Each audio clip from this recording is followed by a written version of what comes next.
We're now going to talk about why, on average, men will more often than not outcompete women when it comes to ascending a dominance hierarchy. Why do I say this? Folks, you must understand that there is a fundamental difference in men and women's psychology and men and women's biology. There are fundamental differences that you cannot ignore. And these differences are the reason why men, more often than not, outcompete women easily when it comes to ascending a dominance hierarchy that we've just explained. Why? That's the question. Why do men outcompete women when it comes to acquiring resources and increasing their status? It's simple, folks, really. Number one, men are more emotionally stable than women. What does that mean? It means that men are less likely to allow emotions to cloud their judgment. What happens when emotions cloud your judgment? You make mistakes. A woman's psychology is naturally, for good biological reasons, a woman's psychology is naturally more emotionally unstable than a man's. This emotional instability that women have makes them great for dealing with children. This is why women are so good at dealing with children. That instability in the woman's psychology allows them to interact at the level of a child. Men tend to be significantly more emotionally stable than women. So there's comparatively less emotionality in a man's psychology than a woman's. This isn't me taking a dig at either gender. It's just the way they are biologically wired in terms of their psychology. And for good reasons. Men need to be able to ascend dominance hierarchies. Why? Because men need to demonstrate to women that they can acquire and defend resources. So they need to have their psychology set up in a way that predisposes them to want to ascend a dominance hierarchy and to be successful when they try to do so. One part of this is their emotional stability. If you folks are going to ascend a dominance hierarchy, you are going to be subjected to intense competition. And that competition can take the form of very underhand, sneaky tactics from your competitors. Your competitors are going to try and deceive you, throw you under the bus, fuck you over. Because remember, as you head towards the top of a dominance hierarchy, there are a lot of valuable resources up there. So whenever you're ascending, your competitors will pull out every dirty trick in the book to try and ensure that they make it there first before you. Now, in order to be able to ascend a dominance hierarchy successfully, you would not want to be susceptible to emotional arguments that are going to allow your psychology, that's going to allow your emotions to cloud your judgment. This would be a fiasco, folks, because that would mean you would be easy to deceive.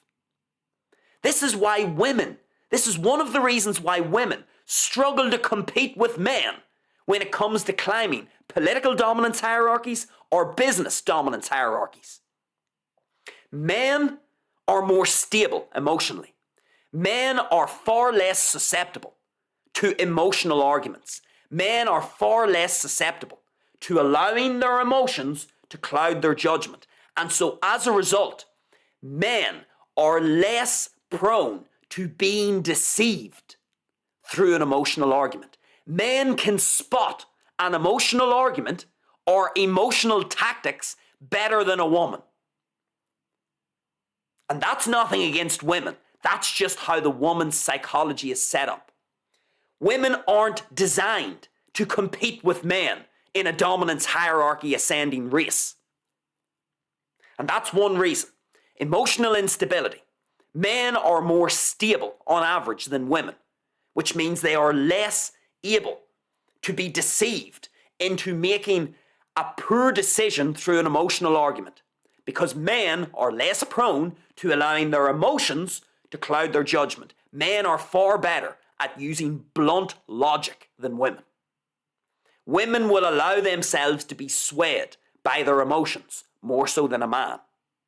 And that can lead you into a problematic set of circumstances if you're competing with a whole bunch of men. Men would be it's really easy, comparatively speaking, for a man to deceive a woman than for a man to deceive another man. Because if it's man on man, both men are going to be using their logic. They're not going to be susceptible to the emotionality in their psychology as much as a woman. So that's the first reason why women will more often than not struggle to compete with men when it comes to ascending dominance hierarchies. They're more emotionally unstable. Okay, what's the second reason why women struggle to compete with men in the competitive arena of life? The second reason is that women, on average, are more agreeable than men. Women are more agreeable than men. Why is this a problem? Men are more disagreeable, incidentally. Significantly more disagreeable. Why? Because men have a whole bunch more testosterone than females. Women don't have anywhere near as much testosterone as men. And it is the testosterone that drives this disagreeability that you see in men, and it's the lack of testosterone that drives the agreeability that you see in women.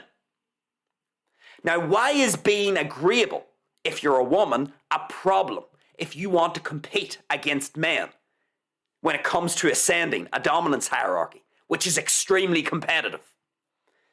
This is a problem because when you are more agreeable, you want to please other people. That's the definition of an agreeable person. An agreeable person wants to be accepted by other people. That's why they agree. That's why they don't disagree. Even if they internally disagree with someone, they outwardly will give the impression that they are agreeing. An agreeable person wants to be accepted. An agreeable person wants to please everybody. This is a problem if you're competing against a disagreeable man, a narcissistic man. Narcissism is nothing other than a whole bunch of disagreeability. Is that a word, disagreeability, disagreeableness? Maybe we'll say disagreeableness. Disagreeability. I'm not sure. Anyway, we'll use disagreeableness and agreeableness. I actually don't know which is the right word. Oh well. Anyway, so being agreeable is a problem because that means that you are going to bend and buckle to the demands of other people. In other words, when you're agreeable, it makes it easier to control and manipulate you. Because inherently agreeable people want to please everybody. They want to be accepted by everybody. And if you are a woman entering into an intensely competitive race against a man to ascend a dominance hierarchy, and you're preoccupied about pleasing everybody else and not looking out for number one, you see the man who you're competing against? He doesn't give a shit about pleasing everyone else. He just wants access to the valuable resources. And he'll do whatever it takes. He'll not bend the knee.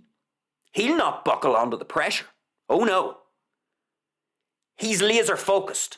He's seen the top of the dominance hierarchy. He's seen the top rung of the ladder. And all he wants is access to the resources that are granted to him when he makes it up there. He doesn't give a shit if there's a few people pissed off at him. That's the beauty of being disagreeable. When you're disagreeable, you don't give a fuck. That's what disagreeableness allows you to do. Disagreeableness, by definition, is someone who doesn't bend the knee. They aren't looking to please everyone. That's why they disagree. They feel comfortable when people are at odds with them. So disagreeable people have no problem pissing a whole bunch of people off, so long as they get what they want. But if you're a woman who is inherently more agreeable than a man, you see, as you're competing against the man has no problem pissing off a whole bunch of people. But you'll be trying to please everybody. Oh, please don't hate me. Please don't hate me. Love me for who I am. I'm burying my heart and soul. Please accept me for who I am. You're going to get crushed. In a competitive race, if that is what your psychology is, which is what the woman's psychology is, folks, women are more agreeable than men. There are good biological reasons for this again. Being agreeable is important if you're a woman. It's very important. Because let's just throw up a scenario in our ancestral past. Let's say your tribe gets invaded by another tribe. And let's say the invading tribe kill all the men warriors. Let's say all the male warriors in your tribe, including your husband, get killed by this invading tribe. You as a woman, you are going to want to be able to adapt, let's just say, and adjust. And your agreeableness will allow you to do this if you're a woman. If you're some disagreeable arsehole, that invading tribe is going to look at you and say, well, you know what? You're not going to get favourable treatment from our men. If you catch my drift, it could get brutal, in other words. So a woman's agreeableness is important. It's also important when it comes to rearing offspring, and also as well to the dynamics within the tribe. If women had the same amount of disagreeableness as men, then everybody would be at everyone's throats, men and women. Women's agreeableness counterbalances men's disagreeableness in the tribe. So not only does a woman's agreeableness allow them to mould and adapt, should an invading tribe kill all the other men, those women are more than happy to bend the knee and buckle and sleep with the invading tribe who has killed their husband. They are more than happy to do that, so long as they don't get raped or killed, or their children don't get killed. What allows you to do that? Agreeableness. But also, a man's disagreeability in a tribe needs to be counterbalanced. Women are more agreeable, and that gives a more balanced dynamic to the ancestral tribes of humans. If everyone, men and women, were all equally disagreeable, nobody would get along. Everybody would be kicking the shit out of one another and constantly arguing. This is why women are more agreeable. There's a counterbalance there to ensure that the tribe doesn't literally fucking implode. Because if the tribe implodes, everybody loses out, including the women. So the women have evolved this agreeableness to balance out the dynamics in the tribe, because the men are more inherently disagreeable, but also it's a safety mechanism for the women. So that if all the men get killed in the tribe and there's an invading tribe coming in, the women have the natural psychology, the natural agreeableness to be able to mould and adapt themselves to changing circumstances. So, when it comes to ascending a dominance hierarchy, this agreeableness is a disaster. You are going to get tramped on. Disagreeable, narcissistic men will absolutely slaughter you in a competitive environment. If you are agreeable, if you're just looking to please everybody, if you just want to be accepted for who you are, you're going to get absolutely slaughtered by some disagreeable schmuck man who has his eyes on the prize at the top of the dominance hierarchy. He'll just tramp straight over the top of you because he doesn't give a shit who he pisses off as long as he gets to where he wants to be. So agreeableness. This is a problem for a woman because it makes women easier to manipulate and control. The agreeableness is a problem if you're competing against men. So this is a second reason why men just inherently are more able to outcompete women. So number one, we have men are more emotionally stable than women. And secondly, men are more disagreeable than women. Women are more agreeable. And that's a disaster if you're in a competitive struggle with some man. Third, there's a third reason why women tend to get outcompeted by men. And it's to do with physical strength. Women are weaker than men physically. And I know you may think that's not a big deal when we're talking about climbing a dominance hierarchy, but it is. The fact that women know that a man could literally pull them by the hair and kick the shit out of them, because that, I mean, we have to be realistic, folks. In the female psychology, females or women know instinctively. They know that a man will be able to overpower them physically and kick the shit out of them. And so, as a result, because women are physically weaker than men, that makes women more prone to being intimidated. Women are far more likely to be intimidated by another man than some other man who's being intimidated or trying to be intimidated by another man. Men are less likely to be intimidated by other men, but women are far more likely to succumb to being intimidated. And this is a problem. If you're looking to ascend a dominance hierarchy and outcompete other men, you as a woman, your natural psychology will feel intimidation because your natural psychology knows that a man, if he wants to, it doesn't mean he will, but it's just the idea that he could. A man could, if he wanted to, beat the shit out of you and perhaps do a whole lot more to you as well, which would be unpleasant. And because you don't have the physical strength to defend yourself, you are more likely to be submissive. You're more likely, the intimidation that you feel is more likely to lead to you submitting. You're going to be more submissive. You're going to be more likely to bend the knee. If a man starts throwing intimidation signals your direction and he starts to threaten you, women are far more likely to buckle under threats and intimidation than other men. And the reason for this is because there's a basic biological difference between a woman's physical strength and a man's physical strength.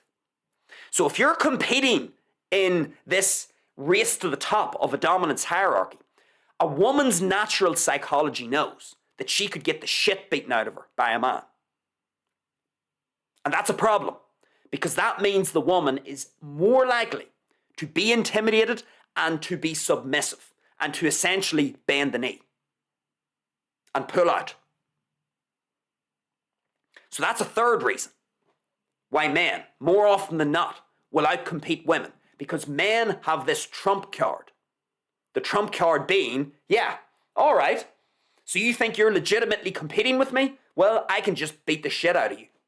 I can just intimidate you. I'll send the mafia around to your house.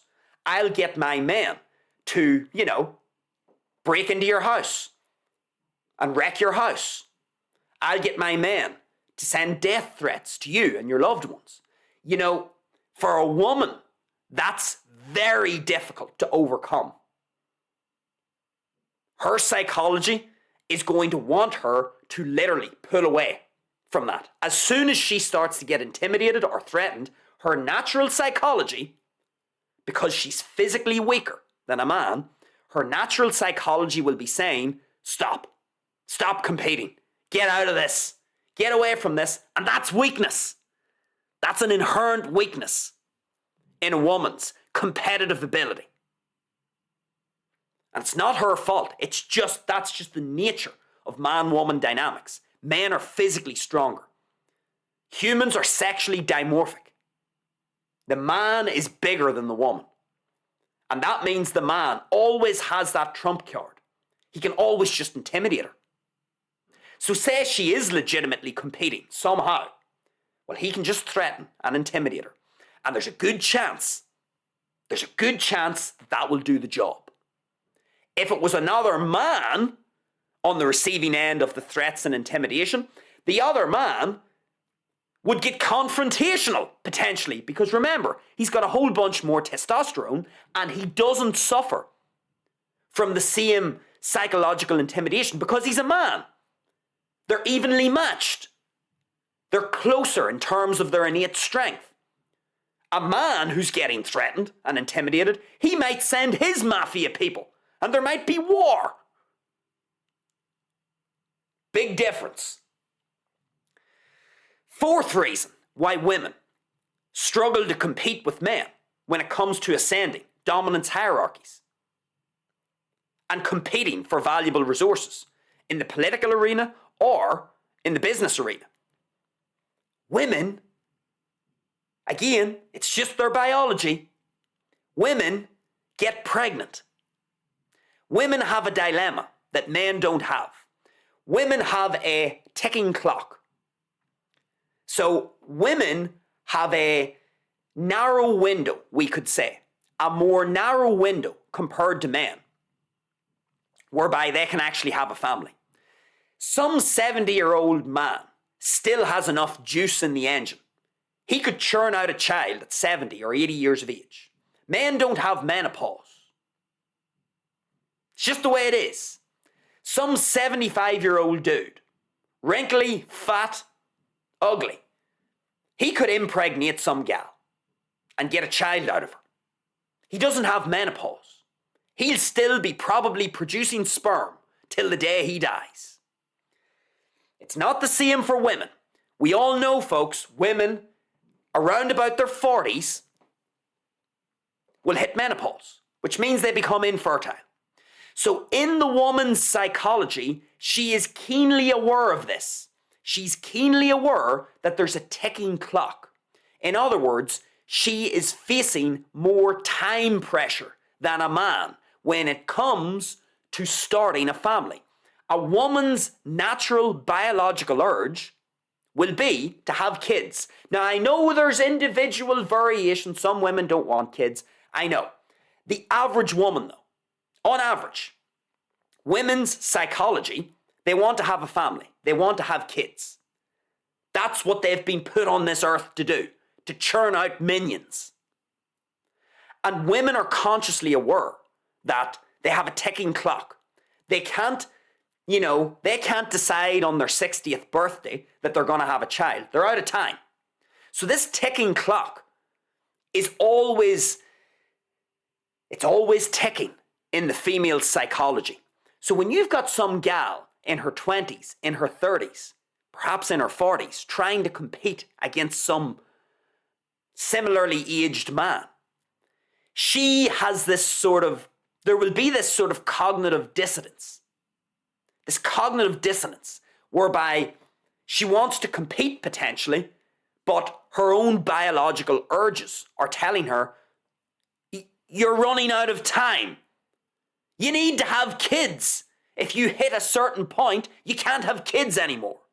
And so already, before we even get into the nuts and bolts of being pregnant and how long a woman is pregnant for and all of the care that a child needs, before we even get into that, women are already naturally more distracted than men.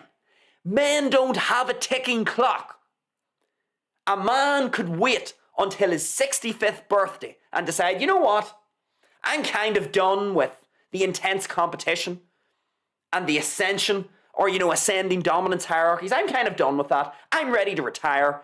I'll have a kid now. The man has that flexibility. He can do that. A woman doesn't. And so a man can be laser focused on the job in hand. The job in hand being climbing the dominance hierarchy. He can be laser focused on this. He doesn't have to worry about menopause, a ticking clock. He doesn't have to worry about carrying the child for 9 fucking months. He doesn't have to worry about when the little ball of jelly is churned out. He doesn't have to worry about, rearing that thing for 5 to 10 years while it's shitting and pissing itself. He doesn't have to worry about any of that. He can be laser focused. He has no distractions in his psychology. His psychology wants him to ascend the dominance hierarchy. That's why he's more emotionally stable. That's why he's disagreeable. That's why he has more testosterone. That's why he's bigger and more muscular and more intimidating than a woman. He wants to do this. An integral part of his sexual display, an integral part of his mate value. Remember part 1, mate value. An integral, critical part of his mate value is acquiring and defending resources. How do you acquire resources? You need to ascend a dominance hierarchy. That is how you're going to get access to the most valuable resources. The more valuable resources you have as a man, the more sexually attractive you are. The more sexually attractive you are, the hotter the chick you can bag and bang, ultimately. So a man's psychology is designed to want to climb a dominance hierarchy. He has no distractions. Women have a whole bunch of distractions. They have a ticking clock. They know menopause is on the horizon. So women have a whole bunch of cognitive dissonance when it comes to competing, because part of them wants to compete, but part of them wants to have a family, and they go back and forth, while they're contemplating whether to start a family or whether to compete. The man is hell-bent on competing. He's thinking of nothing else. He can impregnate some woman in his 60s whenever some of the steam has went out of his engine. No problem to him. The woman can't do that. And she's distracted even thinking about it. Thinking about this dilemma is a distraction. And so this is the 4th reason why women struggle to compete with men. Women, from the get-go, are distracted. Their own biology will distract them. Their own biology and psychology will dissuade them from wanting to compete with men, because they have a ticking clock in order to have a family and to churn out some minions. But not only is there the ticking clock, fuck me, folks, if the woman decides to have a family, which is what her biology wants her to do, if the woman does decide to have a family, well, now she's carrying this fucking minion around for 9 months. Her hormones go all over the place. Is that going to cause another distraction? Fuck me, folks. I can't relate to this. But I mean, I could only imagine carrying around a creature inside my abdomen. And I could only imagine the fucking hormonal shifts that's going to cause in my body. Distraction. It's a visual distraction because you can literally see it protruding out of your abdomen. But there are also going to be a whole bunch of hormonal shifts in the woman. More distraction. So while the man is busy, hell-bent on ascending the dominance hierarchy, the woman is now having a whole bunch of hormonal disruption through carrying this creature. And then it gets better, folks, because not only is the woman having to carry this thing, but when she churns it out, it's the most useless ball of tissue you've ever seen in your life. It's like jelly on the floor. It can't speak. It pisses and shits itself all the time. It can't even walk. It's not useful. It does nothing. All it does is take up the woman's time, energy, and attention. How the fuck are you supposed to compete with a man when you've got all this going on? emotionally unstable, susceptible to emotional arguments, emotions clouding their judgment, really agreeable, making them more susceptible to wanting to please everyone and to be accepted, making them easier to control and manipulate, easier to intimidate, and to get them to bend the knee. And then we've got the whole idea of menopause, ticking clock, hormonal shifts, having to carry this gremlin, having to fucking give birth to this thing and care for it. How in your right mind could you think, after listening to all of this, that women are in any position to compete effectively with men when it comes to ascending an extremely competitive dominance hierarchy? Give me a break. So, it goes without saying, women, more often than not, are going to struggle enormously to compete with men when it comes to ascending a dominance hierarchy, accumulating status, accumulating the valuable resources that reside at the top of the dominance hierarchy, and ultimately engaging in this intense competition. It is extremely difficult for women. Their own psychology and biology is literally hampering them, handicapping them significantly.